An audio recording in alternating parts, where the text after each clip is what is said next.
everyone. I hope everybody is well and withstanding the heat during this monster heat wave. I made the decision for us to do asynchronous class today because I was just very concerned about the heat and didn't want to make anybody travel. So what I'm going to do today with this quick recording is review symmetrical and radial balance and then get into asymmetrical balance. And I will give you your new assignment that deals with asymmetrical balance and a sketchbook activity to get started on it. And then when we come back together on Monday, we'll finish or we'll continue to work on all three projects, and I'll kind of assess when the due date should be. So if you check on Canvas, I push back the due date on radial and symmetrical balance, and we'll just come together on Monday, do what you can, and I'll assess where we're at and how much more time we need on Monday. Okay, so let's go ahead and get into it. So just a quick review. A symmetrical balance, right, is a balance that occurs when shapes are mirrored on either side of an axis. So you can see here I drew the axis line. The shapes are repeated on both sides of the position. So you can see here with this figure, our bodies are symmetrical, and often you can find this in nature, the natural world. So our faces are symmetrical, and these other creatures that I have here.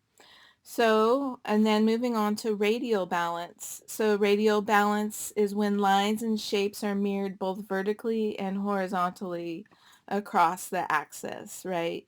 So this is a little bit, there's two axis lines in radial symmetry, and you're all doing this with your notons. And then that's also very much found in the natural world, the way things grow radially. So moving on to asymmetrical balance, and asymmetrical balance gets a little bit more intricate. First off, there's no dividing axis like there is in radial and symmetrical balance. Here we have, this is an example, a very good example of asymmetrical balance. We have an unexpected form with a circular loop that casts off from a more massive body. The loop that sits atop the long neck visually balances the weight of the grounded mass. Our eye follows the line of the swooping arm and bounces back and forth between the loop and the solid form. So simply put, asymmetrical balance is a design that has unequal visual weight on either side, but those unequal visuals balance each other, and I'll get into this because it gets kind of intricate. So you can see here with this Picasso, it is asymmetrically balanced, and the visuals are very much balanced by these opposing reds.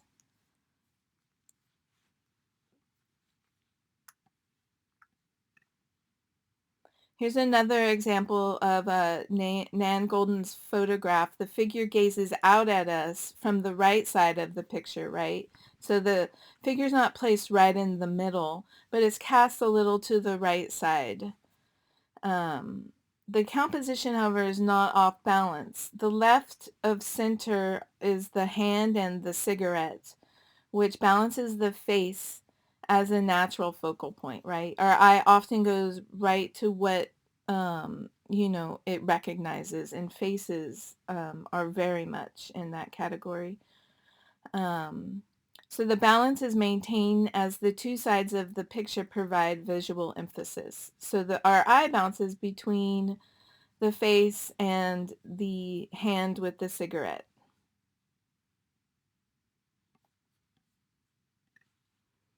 So here I'll get into some visuals of asymmetrical balance. So you can achieve this by shifts in value, right? So you see here, this small black box is in high contrast with the white background. And then, so it's extremely eye-catching. This high contrast box is extremely eye-catching, and it can be weighted against this larger box, which is lighter in value but larger in scale. So this is a component of asymmetrical balance, and we'll see that example here, right? So the larger masses of shape of these people's aprons is balanced against the tighter, higher contrast of the upper torsos.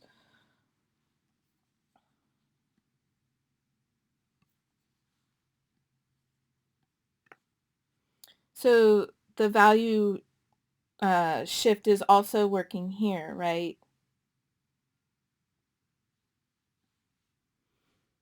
So this this high contrast in value, this darker value pillar is contrasted by this more intricate gradation of grays. So this is a larger size, right, on the left, and then this is a starker, more abrupt shape on the right, darker in value. And our eye bounces back and forth. You know, this is kind of descending into space, so it leads our eye here to this higher contrast value point. So asymmetrical balance is achieved by this high contrast value against this lighter gradient of gray.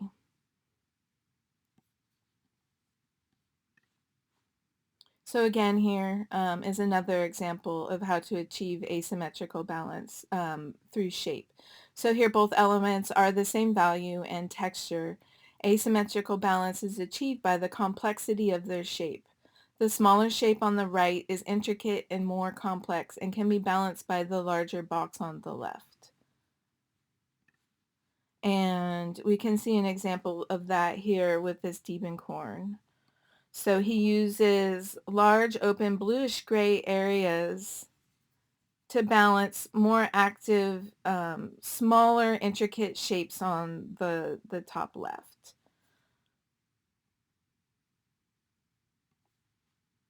And here's another way to achieve asymmetrical balance through shifts in texture. So the intricate texture of the box on the right, though smaller, can balance the smoother but larger box on the left. And let's see some examples of that here. So here we have in this Japanese woodcut, we have the larger simple mountain shape with smooth texture is balanced by the clouds, which have a more intricate texture. And here we can see that this dark picture stands in high contrast to the white tablecloth and is balanced against the very textured pattern kind of plant working against the white also. So our eye kind of bounces back and forth between these two items. And that's what you want in a composition. So most compositions are asymmetrically balanced in art. And oftentimes it can feel like a battle, like so many painters labor over creating an asymmetrical balance. And this is often intuited in a way, right? For the trained artist and the trained eye, they're often working with a series of different tensions that they're trying to get to work together to deliver a total concept, right? So, and the results are often extremely vital and dynamic and expressive, like we have here with this Amy Silman painting. You can see that this intricate side here to the right, intricate colors, intricate pattern, is kind of offset by this high contrast but smaller shape on the left.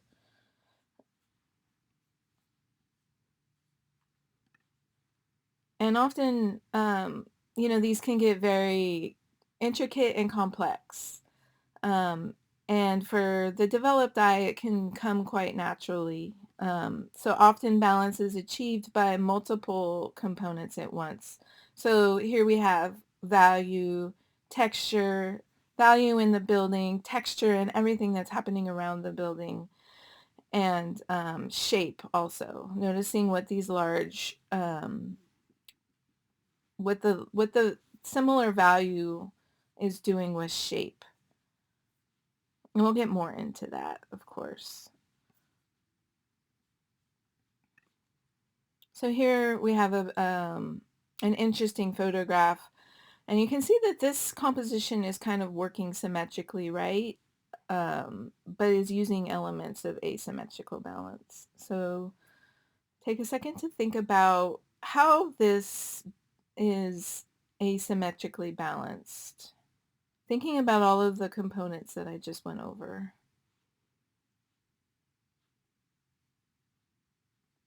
Often focal point has a lot to do, right? And we've kind of only graced the idea of focal point, but you can see that this red in high contrast with the white is a very eye-catching focal point.